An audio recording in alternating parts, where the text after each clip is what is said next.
Hello friends, welcome back. See, it's 12:34, that means it's time to get started. Yeah, we're early today by that definition. But yes, so we're in week 8 of the semester already. I put up new material for next week. The example 6 might be a personal best. It's 41 pages long, the handout. I think that's a personal best. I don't remember making one that's longer. So it'll take us a little while to go through that, but that's okay.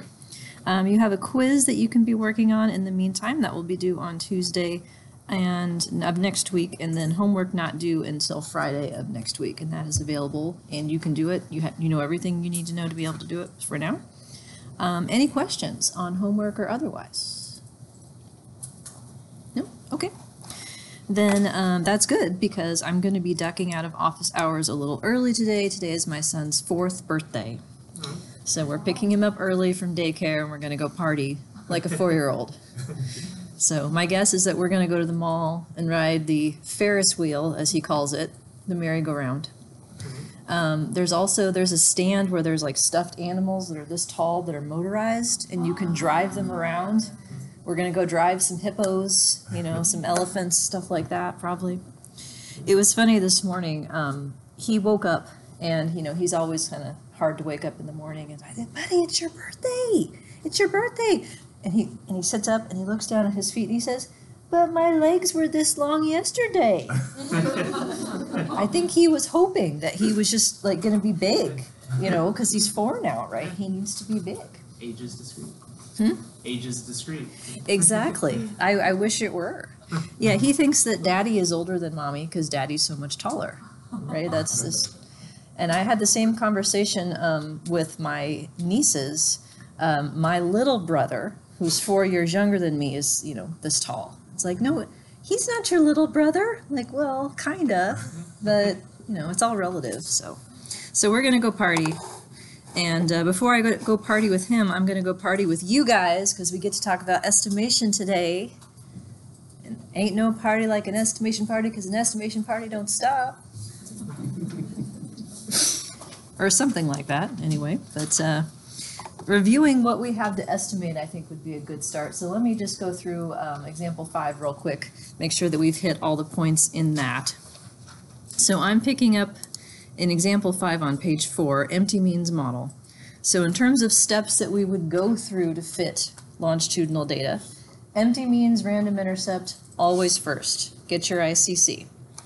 So this is a model that is not likely to fit. It is likely to be completely insufficient, but it's a starting point. Just try and get a sense of how much of your data is level 2 versus level 1. How much is between versus within. We then added fixed linear time. So adding a fixed effect of time means that we're explaining variance. Time is a level 1 predictor. Therefore, the variance that we should be explaining is E-variance at level 1. So we can calculate a proportion reduction in E-variance as a pseudo R-square. So in this case, 69% of the total variation that was over time was explained by adding a fixed effect of time. So note the model for the variance has stayed the same because we still have just a random intercept. However, the intraclass correlation has jumped up. In the empty model, it was 0.29, and now it's 0.65. So the conditional intraclass correlation is not going to match the unconditional. Typically, people don't report this one, although you could. We would say that after adding a fixed effect of time, 65% of the variance that remains to be explained is at the between-person level. That's how I might say that. Because the E-variance went down, the random intercept variance went up. So it used to be 2.7, now it's 4. Then we added random time. So we would continue with this step of adding a random effect of time, even if the fixed effect were not significant. Because you can have either, both, or neither be true of your data. So we're adding time to the random line. Want to remind you the difference in terms of code. We have 2 different versions of time in the code here, wave versus time. Wave goes on the class statement and it goes on the repeated statement. Wave is an ID variable. It's not actually in the model. It's being used to structure the R matrix at level 1. So because we have wave here on repeated, it goes here on class. Alternatively, we have time in the model statement and time in the random statement. Time is not on the class statement, and so the model is thinking of it as a continuous predictor. We get a slope. Now here's something that I see screwed up frequently, so let me save you from making this mistake. Let's say that we're back to our random intercept model, and you put wave in here. Can you do that?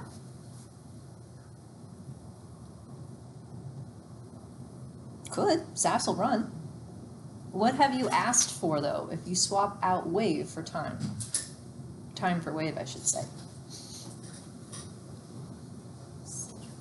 Saturated model. Wave is a categorical predictor because it's on the class statement. So you're not getting a time slope. You're getting the difference between wave 1 and wave 4, wave 2 and wave 4, and wave 3 and wave 4. That's the saturated means, that's a ANOVA model. Time is discrete. What if you try to put it here too?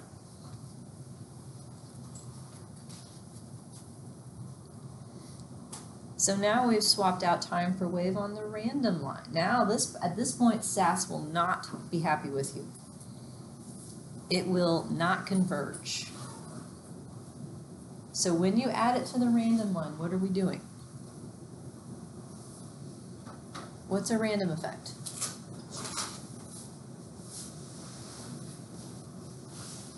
Random means what? Let's start with vocabulary. What does random mean? Not fixed. Not fixed. Yes, correct. So if fixed means the same for everybody, then random means? Different for everybody. Different for everybody, yes. So if I put wave here on the random line, what am I asking to be different for everybody? Each of the dummy codes that distinguishes the waves. So the difference between wave 1 and wave 4 varies by person. Wave 2 and wave 4 varies by person. Wave 3 and wave 4 varies by person. That's more parameters than we can have. It's not identified. So it will not be happy with you if you put wave as a categorical predictor in the random line. Because wave has to be here and on the class statement, we need a different version of the time variable. So even if they're literally copies of each other, it has to be different. So one can be treated as continuous predictor, the other can be treated as a categorical ID variable. And the other difference is that wave runs from 1 to 4. Time is the centered version that runs from 0 to 3. That way our intercept for the model is within the range of time observed. Yes, sir. Do you always need to differentiate the wave and time? What if on the beginning you already put like time 0 to 5 or 0 to 3? Like if wave was already 0, starting at 0? When you would be able to use the same variable is when you don't have that line in there. Now, technically speaking, you don't have to have this line in here because this is the default. Why we have it in here is that I'm going to show you in a minute how to actually test this assumption that the E's have constant variance and are independent after controlling for the random effects. In order to fit some sort of pattern to the R matrix, it has to know which row is which with respect to time, and so wave does that. So you have to have two variables anytime you're trying to pattern the R matrix. Good question. Other questions? Okay, so our residual variance then. In the previous model was 2.17. Our new residual variance is all the way down to 0.7. Has it been explained? Should we calculate a reduction in the E variance, another pseudo R square, after adding random linear time? And feel free to read from the screen because the answer's up there. Or in front of you, right, if you have your handout open.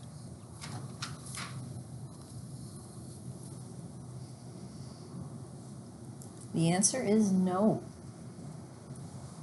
Our E-variance has been reduced in magnitude because it has been reallocated in part to the G matrix at level 2. Part of what we were calling within-person variation was reallocated to individual differences in the linear effect of time. Now, this is a distinction that I think other people may disagree with, but to me, the way the term explained is not appropriate, because this is still error. A random slope is an error term. It's error in the sense that I don't know why some people change differently than others. I just know that they do. So it's another kind of error to be predicted by between-person predictors in addition to the intercept. Come back. Here we go.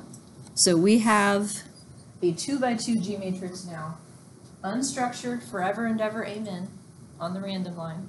We let the random intercept variance be whatever the model wants it to be, random slope variance, and a covariance. Now that I have more than one term in my G matrix, I've also asked for the correlation version, so you can get a sense of the correlation between the random intercepts and slopes.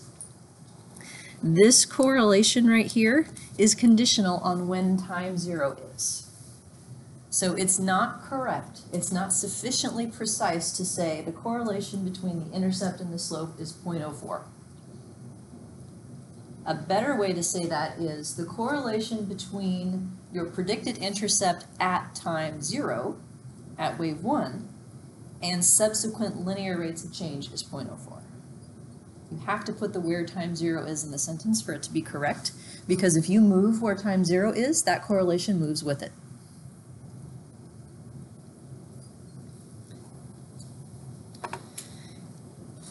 So if I have R matrix for level 1, G matrix for level 2, in other words, R matrix is within, G matrix is between, they get put back together again as V, which is right here. So the total pattern of variance and covariance across time that the model predicts for anyone who has occasions 0, 1, 2, 3, which is what person 1 has, is right here. So note that it says explicitly for person 1. It's using person 1's specific values for time to build this prediction. If person 1 had a different set of time observations, the predicted V matrix would be different.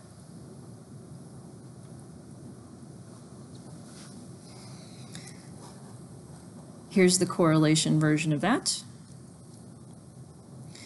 And how do we know that adding a random slope variance and its covariance with the intercept is a good idea? How do we know that that's a significant improvement to the model? What do we do?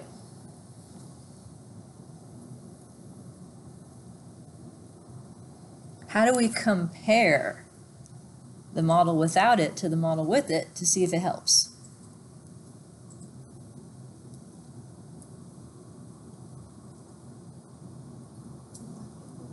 That's our likelihood ratio test. Log likelihood minus 2 difference. Yep. So we have 366.7 for this model versus 415. Yeah, that's a difference bigger than 6. To get the exact p-value, I have in example 5 a likelihood ratio test built into a spreadsheet for you. You can steal this and use it as you wish. Wait, that open up here.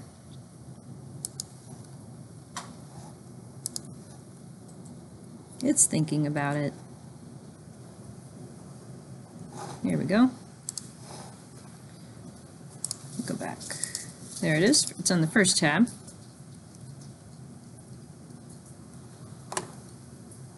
So I have this program to work with absolute values in terms of the difference so that you can compare models in either direction.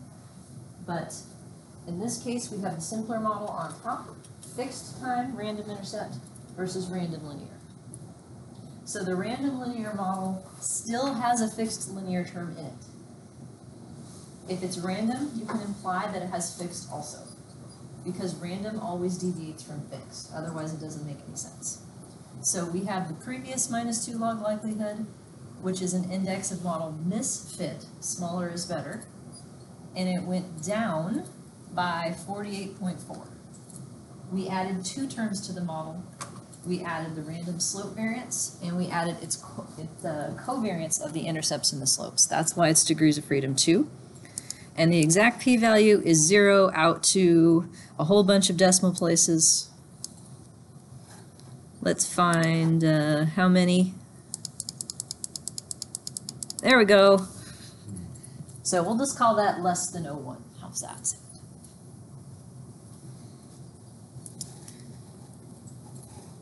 All right. Using 2 degrees of freedom, by the way, is something that I'm going to talk about later today. There are some people who would say that that is wrong. It's actually a little bit conservative. I will talk about the right way to do it, which is to use a mixture chi-square distribution, which changes the critical value ever so slightly. So if we don't do reductions in variance, how do we convey effect size? Here's a couple ideas for you. The random effects confidence interval, or just interval, right? I'll go with that. It's an interval that describes how variable your people are. So the middle of the interval is the fixed slope. So I have one for the intercept and one for the slope. The width of the interval is given by the square root of the random variance that goes with the term. So this 2.26, that's my intercept variance. 0.91 is my linear slope variance. So those are my random effects variances. And that gives me my intervals here. So I would say that 95% of my sample is predicted to start out somewhere between about 7 and 13. And they are predicted to change on average 1.7 units per unit time. However, the range of that implied by the random linear slope variance is actually heads into negative. So some people are actually predicted to go down. The other thing that you can do is an index of intercept reliability or slope reliability. I was just reading something yesterday where this thing is sometimes called ICC2.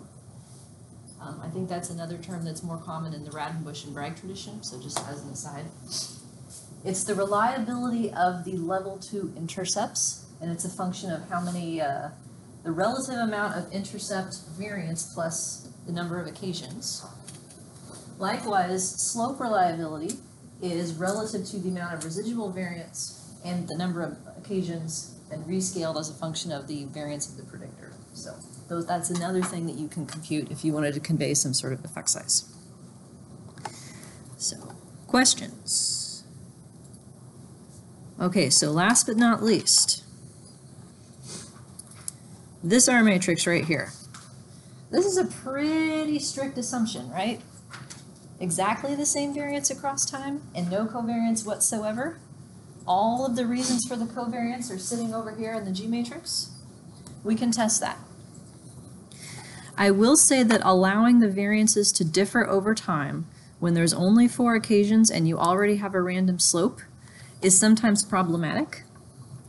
If you look at the predicted V matrix, right here, the variance in total is already predicted to change over time because that's what the random slope is for. So the idea that we have constant E variance is actually not all that unreasonable. It's the leftover part that is, what's the word I want? Stationary. Yeah, that's another statty term. The leftover part is stationary because the non-stationarity has been captured by the random linear slope variance. So when you try to let the leftover part, the E variance, be heterogeneous across time, at the same time that you're trying to use a random slope to capture heterogeneity across time, they fight against each other. It can be redundant to some extent.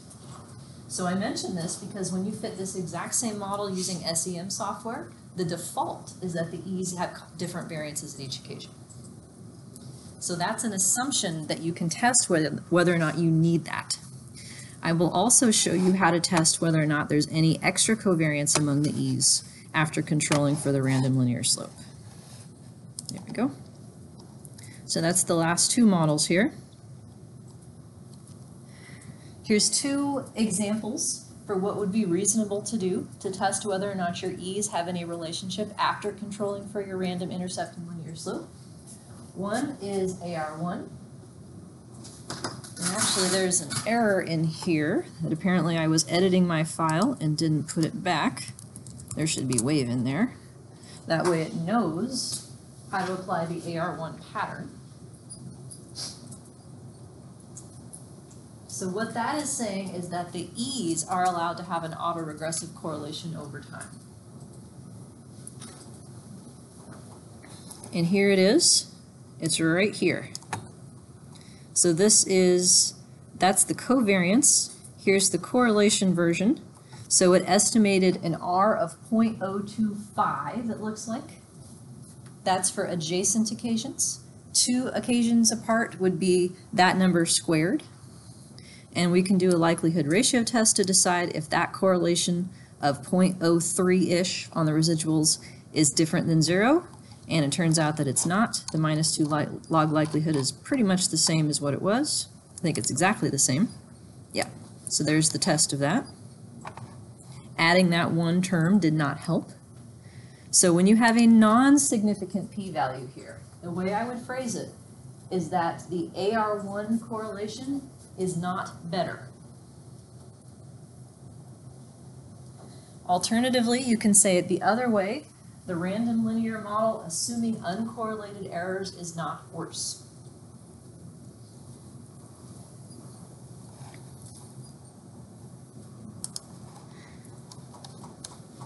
Here's another alternative, a Toeplitz R matrix. So TOP2 here means that we have one diagonal element for the residual variances and that we're allowing another off diagonal for adjacents that are 1 unit in time apart, and it estimates the covariance there, but it assumes that there are no further covariances. And so again, we get a correlation here of about 0.02 with no change in the -2 log likelihood. And that's that. So it turns out that just assuming 0 correlation among the E's appears to be reasonable for these data. So that's the conclusion I would come to. And if you want to see some words describing all of these tests, visit the end of chapter 5, where there is a results section that goes with this example. Okay, questions? Now this is linear, right? The reason that I stopped at linear is twofold. Number one, I built the data and I know they're only linear. But in practice, I know that linear is a plausible shape for my trajectory after staring at these pictures. The red line is through the means. That looks like a straight line to me, pretty much. The blue line, that's a quadratic trend. That's what a random linear model predicts happens to the variance over time. It's a U shape where it'll be at a minimum at some point and it's higher on either side of that. And in the book, there's a formula by which you can calculate where the variance is at a minimum. I want to say that that term has a fancy name to it, like aperture or something. No? I've heard of it anyway. I think that's what it's called. But so that's something you could calculate if you wanted to. It's in the book as well. Okay. What we're going to do next week then is look at this same process for models of change for nonlinear change. So we'll start with just polynomial models, adding quadratics. We'll also visit what are called piecewise slopes models. So Ori is the only one that I saw at the talk last week, Jeff Herring's talk. Yeah, you were there. He was talking about piecewise slopes models. We're going to do those, and also truly nonlinear models and exponential growth models. We'll do those as well. So we will look at the same process of adding fixed and random effects for nonlinear types of change. All right, save that. Save that. For now then, and just to remind you, this is where that pattern comes from, how the V matrix gets built. I always describe it as G and R put back together again, but what's wrapped around G is the information about the random effect predictor values, your specific time values in this case. All right. So I need to decide if I want to do the next section or not. Do any of you care how these same models look like structural equation models? You care? Yes? 3 people care? Okay, that's enough. Because you will hear people say all sorts of silly things about the difference between multi-level modeling and structural equation modeling. At the end of the day, there's a lot of things that turn out the same in both. It's a difference in software. And it's a difference in the choices that the software allows you to make. So I want to show you why some people would do this class and talk about the exact same things under the heading of latent growth curve modeling, where latent means they got their model at the SEM software store. So I've been saying fixed and random effects. Another way of expressing that same idea is as latent variable.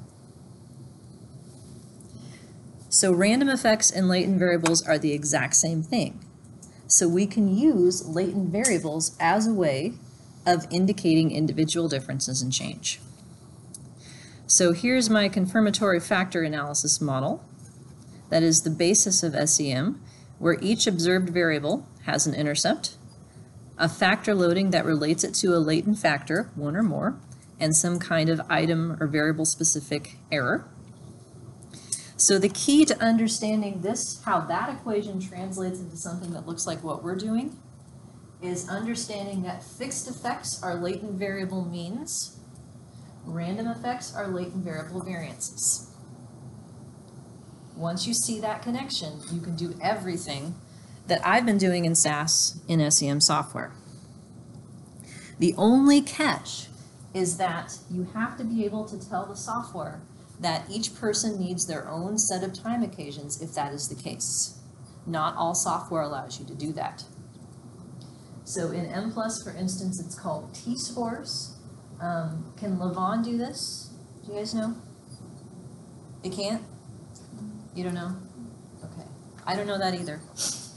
Lizroll, anyone else? EQS, what do people use here for SEM? M+? Okay, T-scores. That's the thing you need to make sure that everybody gets their own time met if necessary. So this is what an empty model would look like that's E only, drawn as a path diagram. So in these pictures, boxes are things that are real, and circles are things that are pretend. So boxes are used for observed variables that exist in your data set. To do the same types of models using SEM software, you have to flip the data set back to multivariate, where it's 1 row per person, and the separate outcomes are separate columns. So you can see from just the picture here why it is that these models, by default, insist your data be balanced. Because all the first occasions have to fit in this box. You have to find a way to be able to indicate that the actual occasion that's in the box differs across people. So this would be 4 occasions, for instance. I have a latent variable where I have set the factor loadings, that these are the arrows that indicate prediction. So the intercept latent variable causes, predicts the outcomes as well as error. And each of these individual variables has the same factor loading of 1 that makes this an intercept. We have to shut off the intercepts for each of these separate variables and force them to 0 for this thing to be identified. Also, to make this the same as what the BC structure is in the R matrix, we're setting the residual variances for each of these occasions equal. So right now we have no intercept variance. All we have is a mean. The mean of this latent factor is my fixed intercept. Now if we get to empty model that has 2 kinds of variance, U and E, that is accomplished by giving that latent variable a variance, which is the default. You have to shut it off if you don't want it.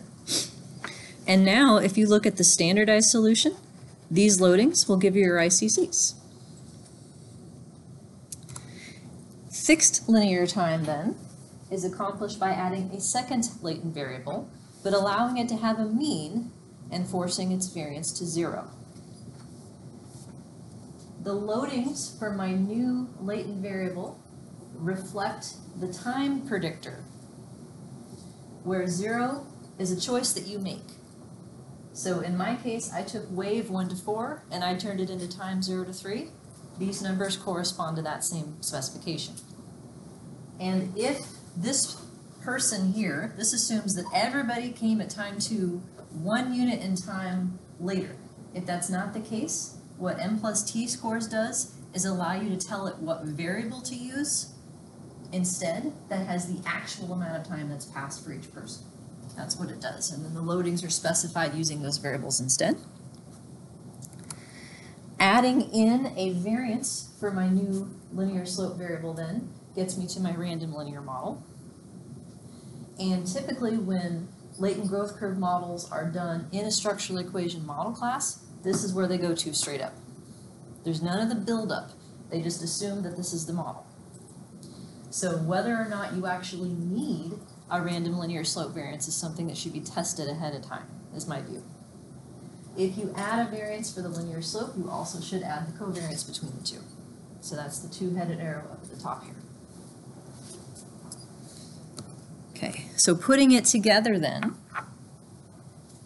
how do the matrices map onto this? Well, R is the ease.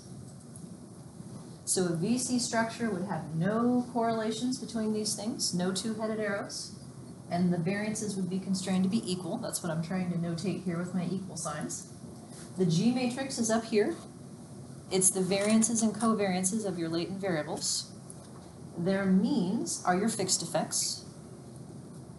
And then the Z matrix of your actual time values is the loading pattern here. And the whole thing put back together again that we call V is called sigma instead.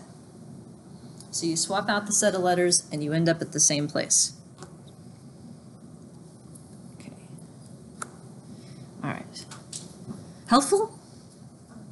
Questions? So in page 41, is that a one factor CFA? Yeah, it's an intercept factor because of the way the loadings are defined. So if I were to fix one of these things to 1 and estimate the others, that would look more like a traditional CFA, but then this could not be interpreted as an intercept. Okay. The definition of an intercept is that these are ones, because this is the mean across time then.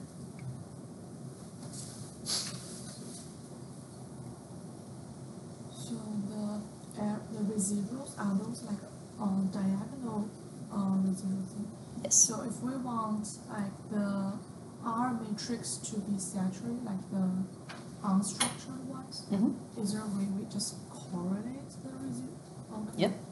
In this case, because you have an intercept variance, you would have to omit one of the correlations for the model to be identified.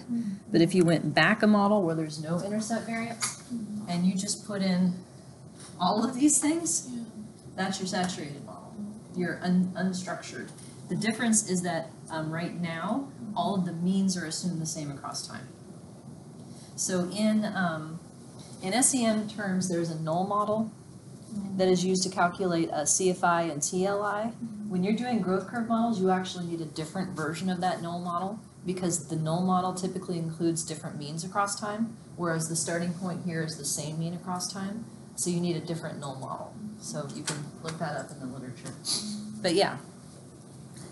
And so all of the R matrix patterns, the autoregressives and the topolitzes and stuff like that, that would be done by taking these correlations and adding constraints to them. Like by saying like AR1 would be, I'm drawing this with my hands, like that one is the same as that one is the same as that one. And you can do that using model constraint.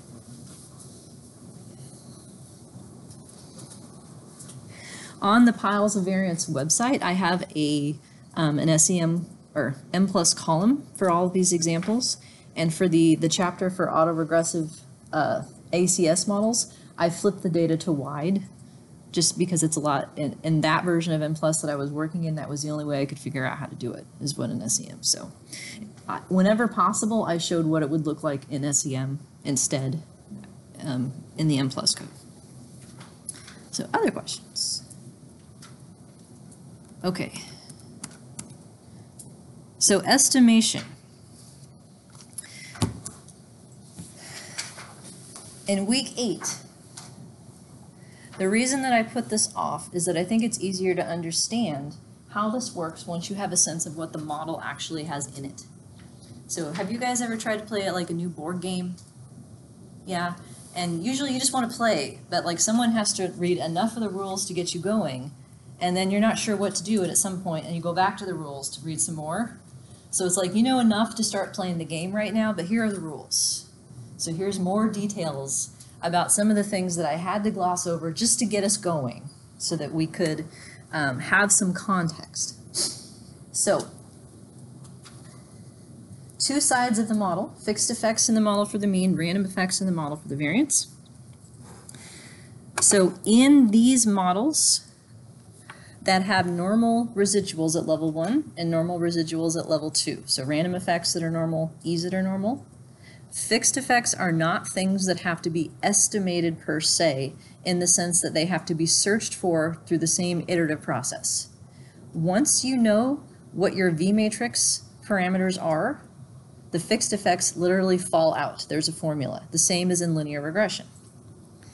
So that's the good news. So when we talk about estimation, what we're really talking about is the model for the variance. That's the important part.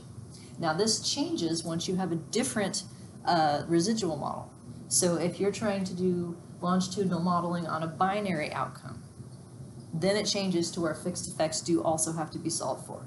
So this is using multivariate normal as our basis here, and using a random linear time model to describe how this process works. So three-step process of maximum likelihood estimation, or the residual variant that we're favoring. We got to get the most likely values for all of the model parameters, that's the estimates. We got to get a sense of how good those estimates are. Just because it's the most likely doesn't mean it's very likely. It could be the best of a series of terrible alternatives. So standard errors help us understand, relatively speaking, how good the estimates are. And once we've decided which estimates are the best possible ones that we can have for a given model, we have to decide how well the model fits, per se, and that's usually in comparison with alternative models. So let's start at the very, very beginning. Univariate normal. What I think is funny is that in introductory statistics, normal is like all you learn, right? Everything is normal. Everything is T's and Z's, maybe just like one binomial one day to talk about coin flips, right? But everything's normal. And so in that sense, it's the simplest because it's what we have the most practice with by the time we get to this point. But if you look at the actual PDF for the normal distribution, it's one of the more complicated ones, right? It has a lot of stuff in it. It has two parameters though, mean and variance, and that's the important part. So I stole this picture from Wikipedia here. This is just showing different versions of the normal distribution as a function of those two parameters. So the blue one, for instance, has a mean of 0 with a variance of 0.2, whereas the red one has a mean of 0 with a bigger variance, right? This is not news. What I want to point out, though, the part that I never paid attention to when I was learning about T's and Z's and that kind of stuff, is the y-axis on these pictures. This thing is called likelihood. It's height. It's literally height. Because this is the basis of maximum likelihood, the log likelihood statistics that we're using to compare models, height. I think of this as probability-ish, and I know the math people are like, no, you didn't, right? Because probability is for distributions that are discrete, likelihood is for distributions that are continuous, but you can think of it as like height as probability, like how likely is it? And so what we want to know is for any given data value, how likely it is given the parameters that we've chosen. So let's say that I'm an x of -2. Well, if what fits the rest of the sample best is this orange curve right here, then my value is not very likely. Me. If what fits everyone else best is the green line, then my particular value is much more likely. So it's this process of trying to figure out how to make everybody's data the tallest, the most likely at the same time. So when we have a regression model, for instance, we end up with these values that we try to figure out the residual variance, but it's the same principle. Rather than all the variance, we're trying to find parameters that describe the residual variance. The mean, rather than just being one number for everybody, becomes a conditional mean based on the model. So it's like each person who has the same x value, like a set of people that have the same predicted curve. The model that we fit most of the time assumes the variability around that curve is the same. So if you picture these little humps sort of like of the same width going along the regression line, that's what we mean. Now this is what it looks like when we have only one value for a person to predict as an outcome. And this is what it looks like when we have more than one. So the univariate normal formula turns into multivariate normal, where we have to switch a few things up with respect to characterizing the distribution. So rather than having sigma squared E, one number for the variance, I shove in, I can't talk today, I sub in our friend V. Remember what V is?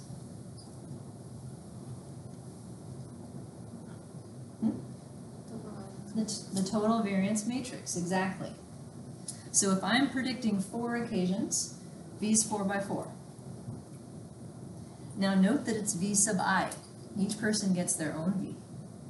So what I'm trying to figure out here is the height of each person's set of outcomes.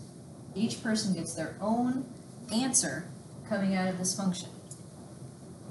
So that shows up in exchange for E variance in a few places.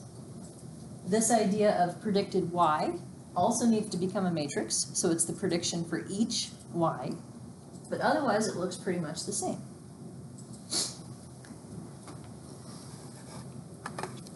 So the process then proceeds by starting off with guesses for what's in V. Let's see if I have, yeah, guesses for what's in V. Based on those guesses, we can calculate the fixed effects. So then we can come up with a height for each person's set of data. You'll see that this thing right here, this is the determinant of V, which is a summary of the non-redundant information in it.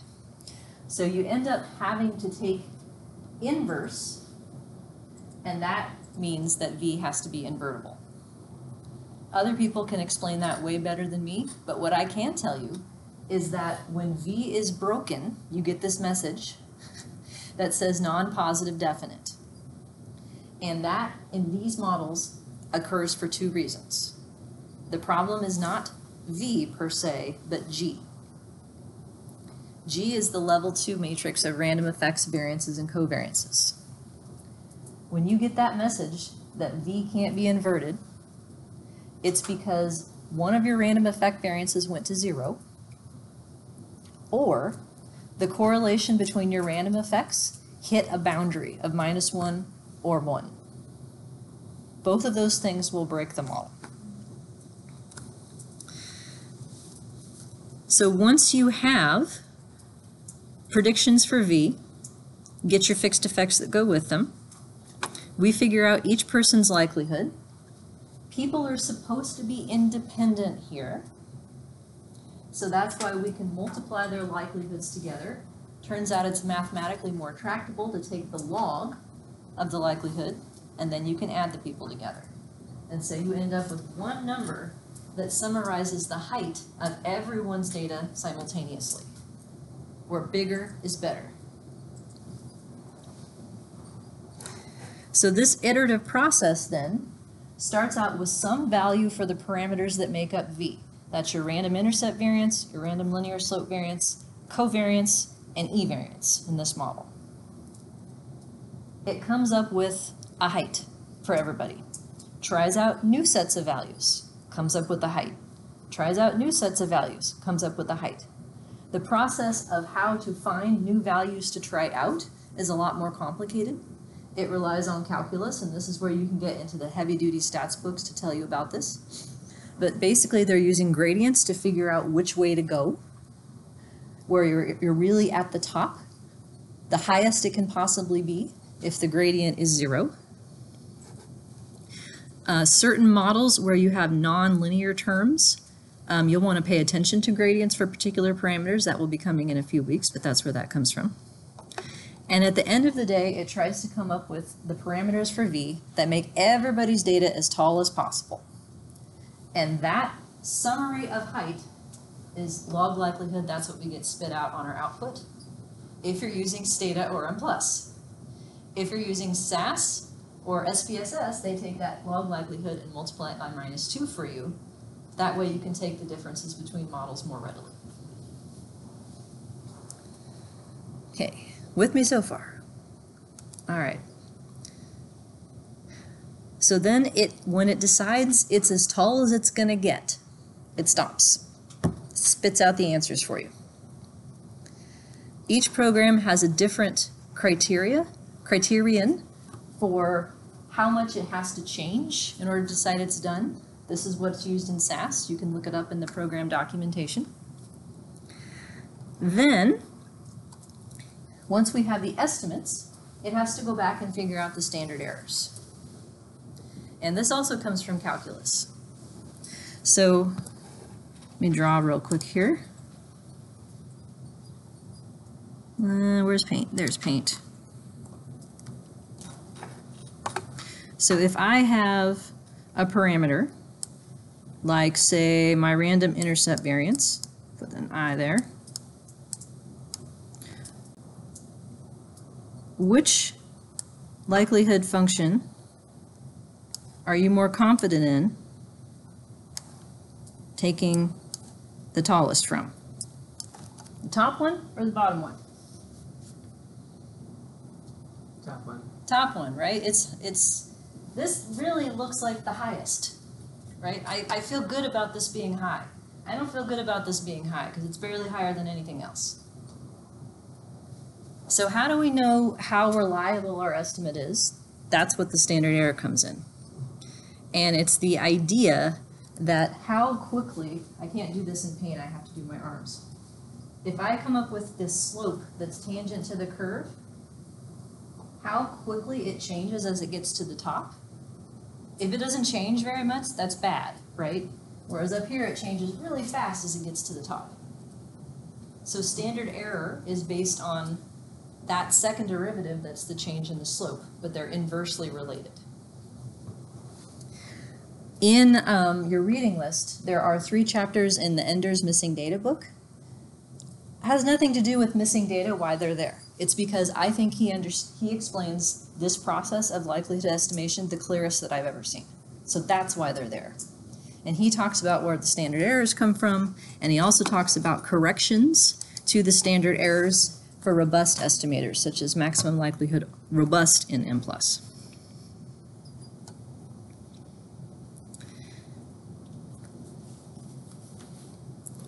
So once we have our SEs then, next step, get the fixed effects.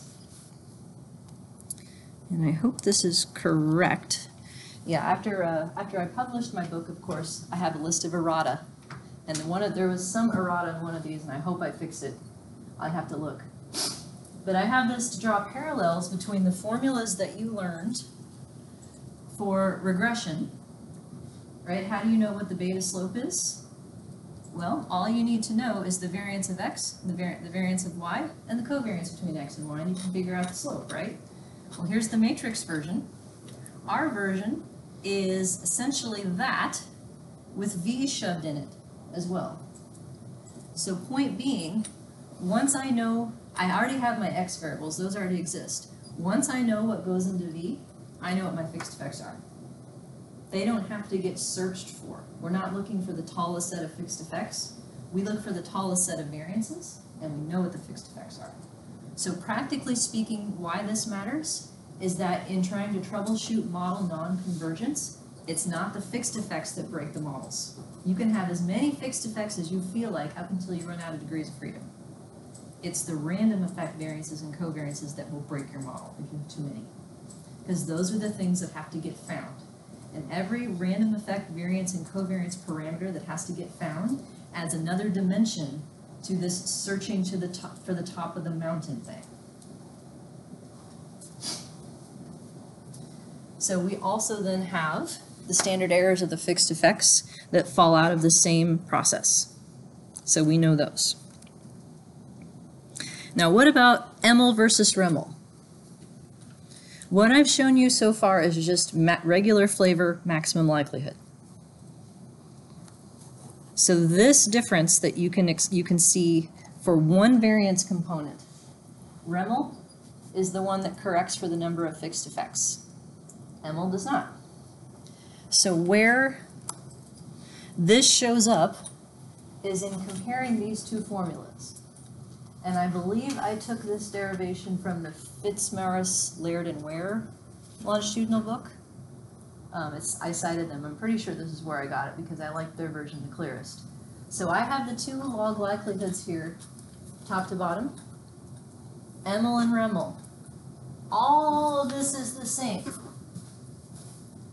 Where REML and REML differ is there's this extra part here that shows up in the REML log likelihood. That's not an REML.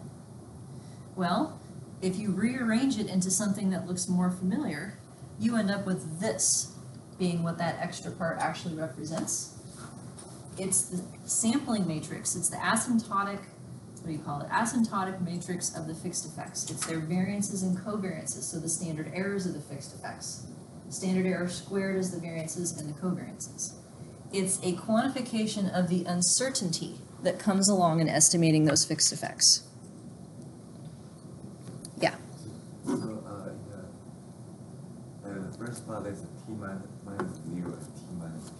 Yeah, that's because this is the number of fixed effects that it corrects for, whereas this is how many would be in our actual model. So yes, there's a very slight difference in the functions due to that, but the rest of it's all the same.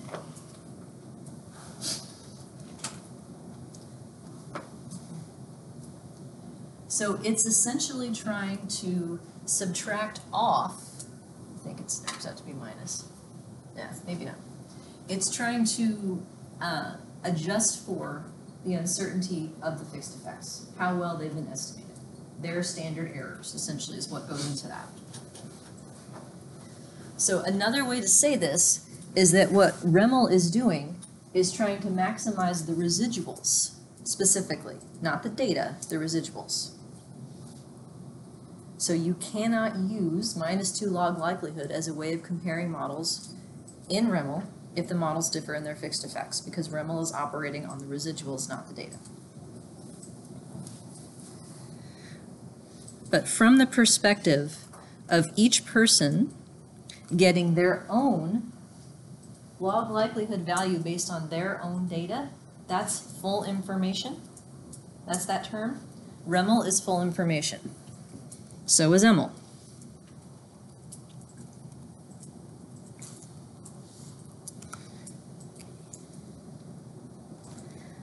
So then in terms of fit, how well did we do?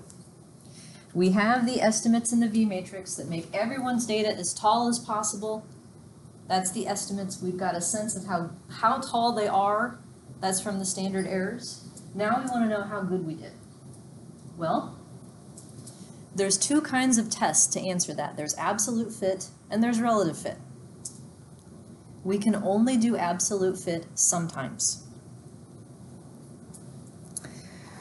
When we can do absolute fit is when we have balanced data. Everyone shares the same set of time observations, so everyone shares the same V matrix.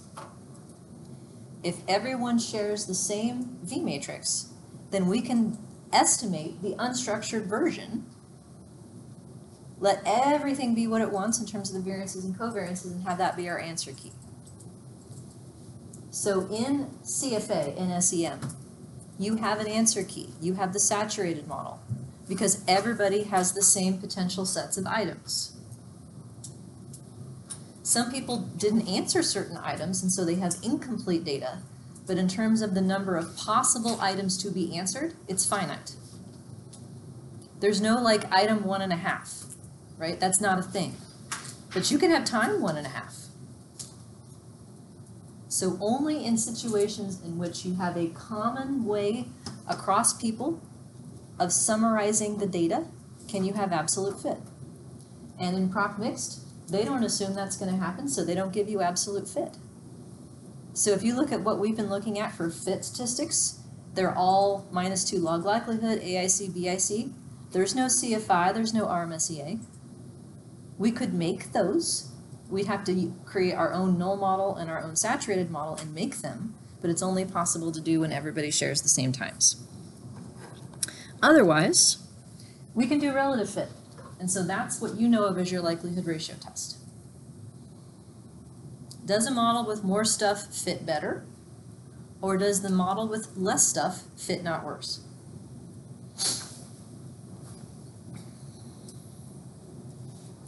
If you use t-scores and m+, by the way, to do a structural equation modeling version of a longitudinal model where people have different time vectors, all of your absolute fit goes away then too. For the same reason. Then there's not a common matrix to come back to as the answer key. In IRT, full information IRT, do you get CFI and RMSEA? Nope. There's no answer key matrix. Same reason. You do in limited information because you're coming back to a polychoric version of the answer key matrix. Okay. So that stuff I think is useful to know because likelihood runs the world. How many of you are in the Bayesian class, taking Bayes? You know what? Likelihood runs that world too, right? Because you know how you get your Bayes model? Likelihood and priors. Likelihood runs the world. So likelihood is really important to understand. Even if you don't follow all of the calculus by which people search, or the algorithm searches for better values, the concept of height, if you can hang on to that, then it makes it more straightforward. Now, in contrast, this section here, I feel I am obligated to tell you because as a responsible practitioner and trainer of methodologists, I need to tell you this next section, but I will tell you to my person, I don't give a shit. I don't. I've tried hard to care about this and I can't. So that's why I totally punt on it in my book. In practice, it doesn't matter very much. However, if you're doing simulation studies or you want to do something the most rightest possible way, this matters. So, the idea that we are using likelihood ratio tests where the degrees of freedom are the number of parameters we've added. That's not exactly right when you are testing random effects. When you are testing random effects, what you're actually testing is the addition of their variance to the model, right? What's the smallest a variance can be? 0. Yeah. So in terms of the chi-square difference between models, it doesn't exactly follow a chi-square when you're testing something where the boundary is the null hypothesis. What is more correct is to use a mixture of chi-square distributions. So for instance, if you're testing a random intercept variance, that's a mixture of a chi-square with the degrees of freedom 0 and a chi-square of a degrees of freedom 1. The 0 would be for the instances in which it would have come back negative, but it couldn't, and 1 for when it was positive. Likewise, when you are testing the random slope variance, it's a mixture of degrees of freedom 1 and 2. It's 2 because of the covariance when the random slope variance is positive. It'd be 1 because of the covariance when the random slope variance would have been negative, but you didn't let it go there. And I will show you why I can't care about this. So there's a paper, this is where I got those graphs from. This issue has been known for decades, it's not new. But do you see the difference in the chi-square distribution between the dotted line and the straight line? That's the difference, practically speaking, in what the chi-square distribution looks like for regular degrees of freedom 1 versus a mixture of 0 and 1. Over here, so this is applicable when testing a random intercept variance, and over here is the mixture of 1 and 2 versus just 2. Does that look like a big damn difference? No, I can't care. I'm sorry, I have too many things to care about. I just can't. But so that you know the most rightest way to do your model comparisons, in case anyone ever yells at you about this, you can tell them I taught you. You can leave out the part where I said it didn't matter. The critical value for 1 degree of freedom when you're testing a variance should not be 3.84, it should be 2.71. The critical value when you're testing a random slope variance and its covariance with the intercept that's already there, it should not be 5.99, which is chi-square critical value for degrees of freedom 2, it should be 5.14. So if I'm running a simulation study looking at, say, the power to detect a significant random slope variance, and I want to do it the most rightest way possible to publish it in a journal where people will know the difference, I program in 5.14. If I'm doing these analyses out in the world, the only time this matters is if I come up with a likelihood ratio test statistic that's like 5.8, right? Then I'm like, if I want to call it significant, now I have to add a paragraph to my paper explaining this difference, right? If I come up with a chi-square difference or log likelihood difference of 8, I'm good, right? It's significant no matter which distribution I refer back to. I'm just going to call it 2, because 2 is a lot easier to explain than a mixture of 1 and 2. So this shows up in statistics anytime you're testing a parameter where the null hypothesis is on the boundary of the parameter space. Other instances, if you're testing whether the correlation between factors is different than 1, the right value is a mixture of distributions. When trying to think of other instances, it shows up periodically. So just know that if you use 5.99, you're being a little bit conservative. I'm okay with that. I'm okay with being just a conservative. Okay, there's a chi-square table. So use the mixture. It ends up that you calculate the p-value for the 1 degree of freedom and the p-value for the 2 degree of freedom, and you can average them together. You can probably get a mixture p-value out of software, such as Stata will give that to you. SAS will sometimes give that to you. Okay, last topic, and this I do care about. What about the use? Have you guys heard of something called slopes as outcomes? You heard of this?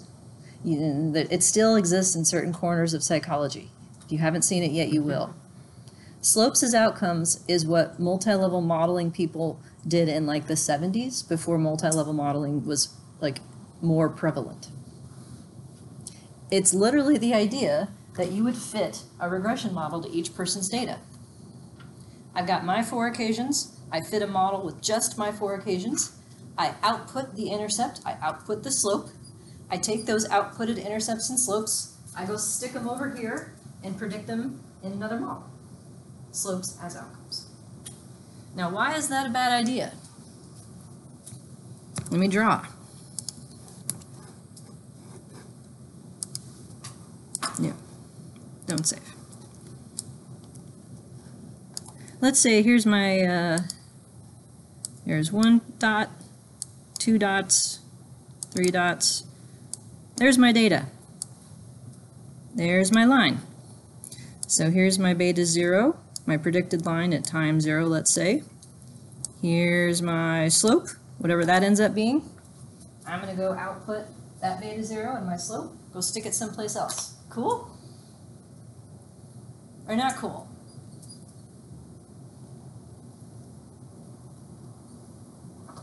Here's the difference. What are you going to do with that? Are you like making a table to make descriptive information like this is what the range of slopes look like for my people? Or are you going to take that slope, for instance, for each person and predict it as if it were an observed variable in another model? The latter is where the problem comes in. Because what didn't I take with me when I went and took my intercept and my slope and I put them over here in my model? What didn't I bring with me? Variance. The variance around it, right? So for some people, they might have data that looks like this. You know, other people have a line through their points that's much better, right? It doesn't know how good that line is for you. So you can't just take the line with you. You gotta have some way of taking the error with it. And that's why any two-stage technique where you output something and go stick it in another model, you have to find some way to take the error with you for it to be valid. Now where this shows up is that sometimes people want to ask the program to give them the intercepts and slopes, and they want to go stick them someplace else. Now, if you're just looking at this sort of descriptively, cool, fine. But if you want to do statistics on these U's, you have to keep in mind that they have variance around them. So the most proper way to answer questions regarding these U's, what predicts them, what are they predictors of, is to do it in the context of a single model. Sometimes people don't want to do that. When you try to predict these U's, you end up with less variability in the U's than what the model says you should have. That idea of less variability is shrinkage.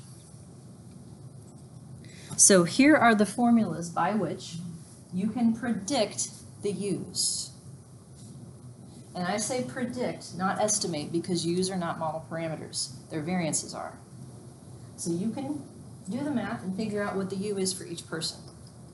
But what you get from this U is going to be a mixture of the slope that it would have been for that person and the average tendency for the sample.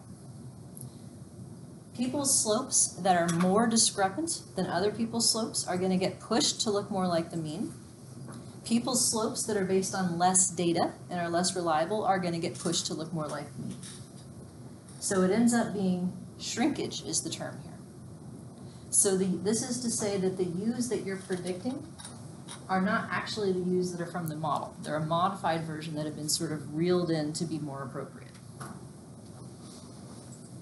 So don't output the U's. Just don't do it. You don't need to. Try to find a way to estimate the models simultaneously where you predict them or they are predictors of other things. I'm sorry. So here,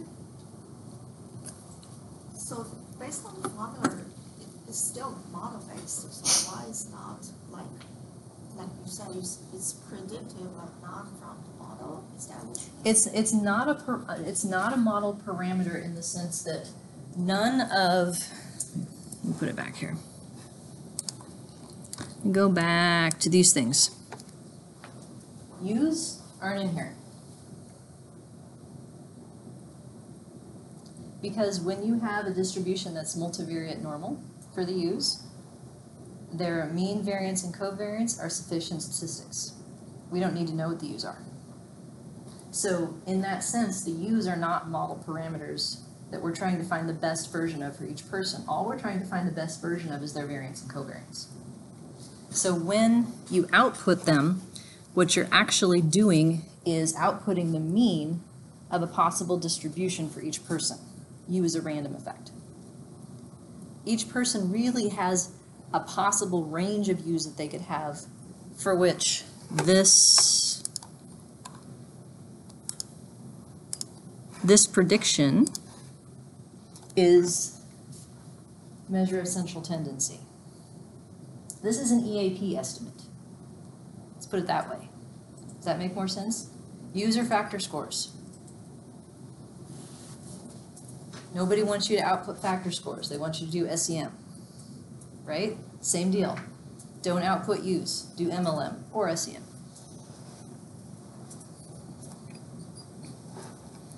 Okay, so big picture, things to take with you. Random effects break models. At some point, if you add them, the models may not converge. And that's where finding other ways of estimating the models, such as Bayes, can be helpful for very complicated models. If you come up with an error message that says non-positive definite, that means your model is broken. It means one of your random variances went to 0, and or the covariances went to the boundary of the correlation space. In terms of finding the most likely estimates for the variance components, and then the fixed effects, REML only maximizes the likelihood of the residuals, whereas ML maximizes the likelihood of the data. And so that's why the rules are different in terms of what types of likelihood ratio tests you can use for each. Oh, and 5.14 instead of 5.99 for your critical value. That's the other one. But that's not on here because, like I said, I can't care. Questions? Yes, sir. Can you spell again? What does maximize the residual? It means that what it's operating on is after the fixed effects have been used to calculate the model residuals, it operates on the residuals in terms of finding how likely they are. That's the best way that I can explain it without going into more technical details. There's a paper by Harville in 1974 where he shows that let me find it.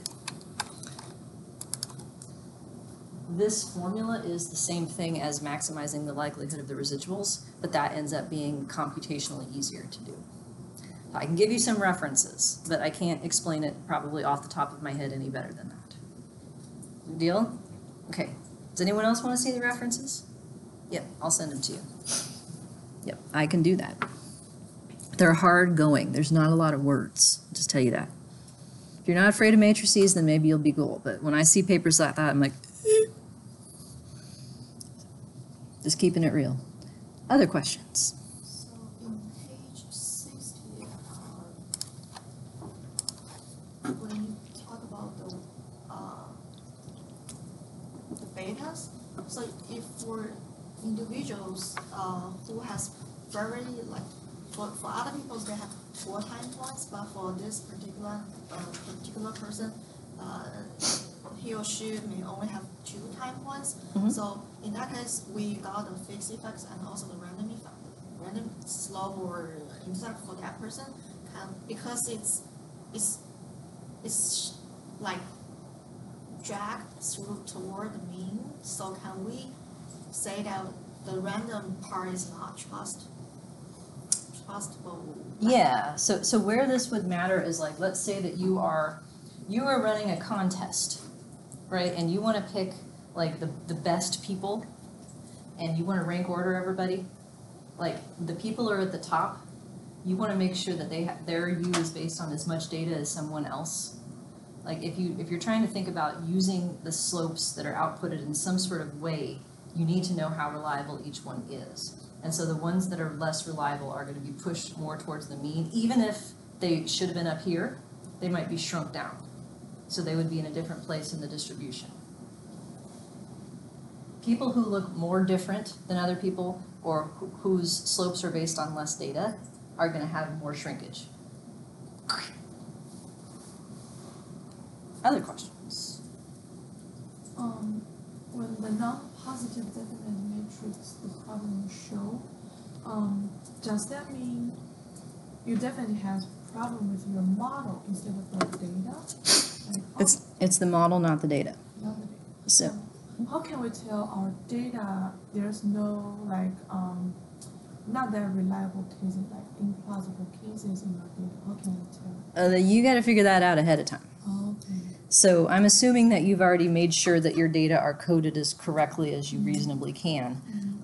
If you have implausible in terms of like it's real, but it's just really weird, like leverage points, there are diagnostics that you can ask for in most software packages that look at leverage and influence in these models the same as you would in regression. And what to do then is a separate set of decisions, because like you don't want to kick them out because it's real data, it's not an error. But at the same time, you don't want someone to pull your whole regression solution, you know, to be too extreme relative to just, you know, one case. So the same things that you learned about influence and leverage are at work here, but they're at work at each level of the model.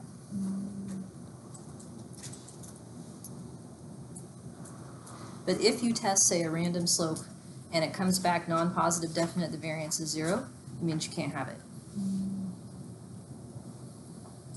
That is more likely to happen in smaller samples or when there's just not a random slope to be found. It's really not there. So it came up with an estimate of 0 or something, you know, too close to it. questions. So SEM, if we simulate stuff, Mhm. if there's, because often the cases you have encounter like with not positive definite Mhm. matrix, so usually it's the later part that cause the problem. Yeah. Yeah, in SEM, you also add factor loadings to the list of things that can break the model. If your factor loading goes out of bounds of 1 in the standardized solution, and it doesn't have a cross-loading, that's another thing that can create non-positive definite. Here, the factor loadings aren't estimated, so they can't break anything. They're fixed to known values. All right. Well, then have a great Thursday, a good weekend, and I will see you back here next week to talk about nonlinear change. Bendy lines, as I call them.